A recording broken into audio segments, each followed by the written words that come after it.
Hello, hola, turubim, konnichiwa. What it do? Thank you for listening to the J-Boy Sports Podcast today. And I want to talk about this graphic that you see right here in front of you.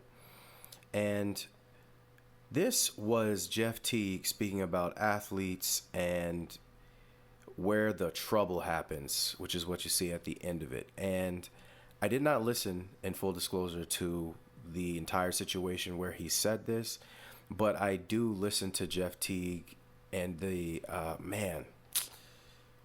what is his podcast called? Let me see here. His podcast is called Club 520. My bad, Jeff. Almost forgot for a second. So Club 520, they have a lot of interesting basketball takes. I like their style. I like a lot of the stuff that they have to say. I give them a lot of credit because it's completely different than everybody else's, in my opinion. And Jeff Teague is hilarious. He's definitely, and it's funny because the graphic we're about to discuss, he actually can do something else. He's a really good podcaster, and I low-key think this dude could be a comedian because, again, he's hilarious. His friends are funny, too. But as far as I know, they don't play basketball like he does, so they got one job. He could potentially have two. But if you look at this graphic, he says a lot of us not qualified to do bleep besides playing and coaching basketball. That's where the trouble happens. And I respect him because I feel like this is very honest. But why I'm bringing this to the channel today is because I believe that there are people that worship athletes like gods, that literally idolize everything they do and say without actually thinking about what these athletes are doing and saying. But he's telling you right here, besides playing and coaching, that's really the main thing that most of them are qualified to do, and nothing outside of that. Now think about you and your everyday life. What are you qualified to do besides whatever it is that you do? And does that even matter? So in my opinion, no. For you, it doesn't. You have to do whatever you can to fight, scratch, and claw to survive in an overly expensive time period, especially if you live in the United States where everything goes up daily and you're just fighting to survive. The price of eggs right now is like your child. Like you have to basically sell your kid on the black market in order to afford an egg. Which, even though that joke was a little bit, I would take it back now that I'm saying it, because I would never sell my child. Let's just say, what's a better way to say this? How about you would sell your kidneys for some eggs? You would have to, literally, in the United States of America right now. That's how expensive it is. To get 18 eggs is like $10, which is disgusting because it used to be like $2 just a year ago. It feels like almost.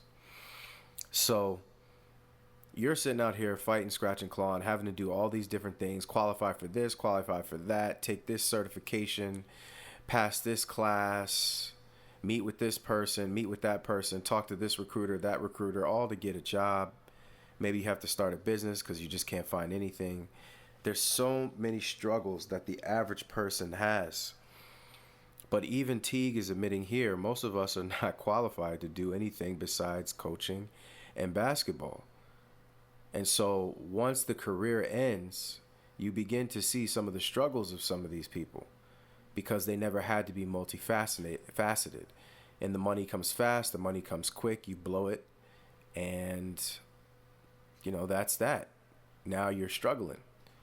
And some of these guys, they got caught in like a scandal where they were stealing health benefits from people.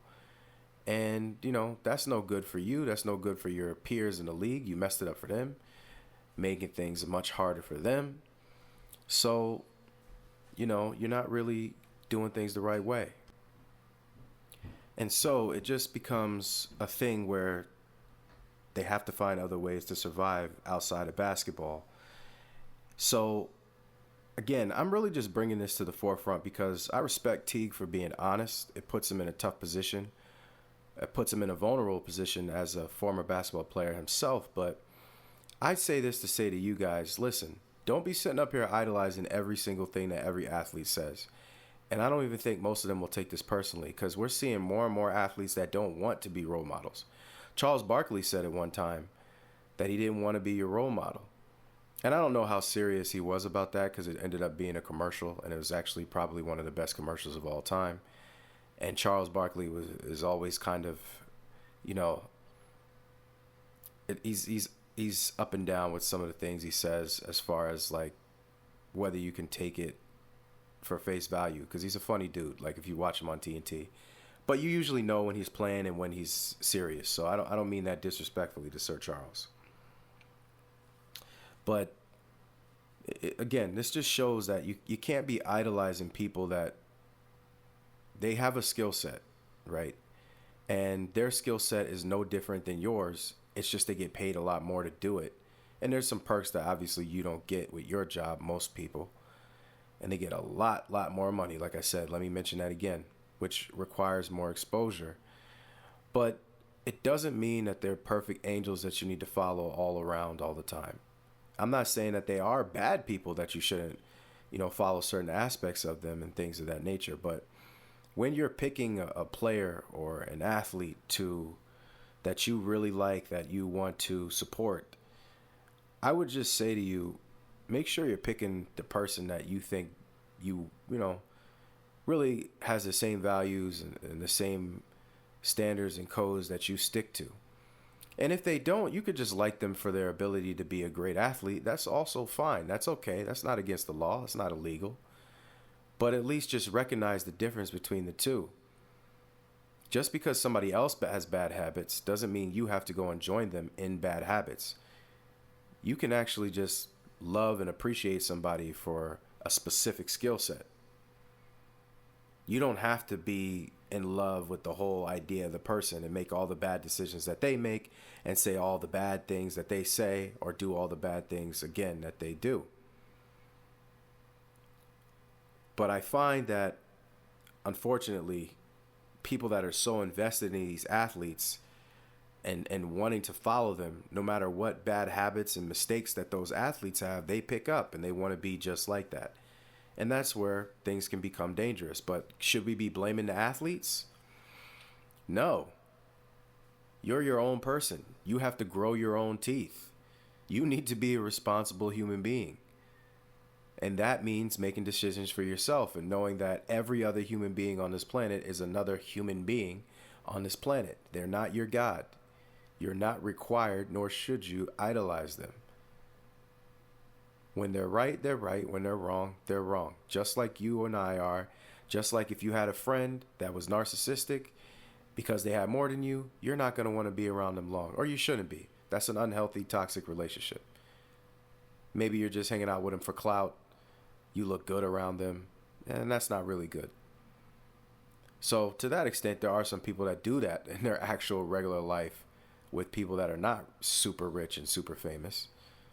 So for those people, I'll pray for you. You should be doing better, but I'll pray for you that you break out of that cycle.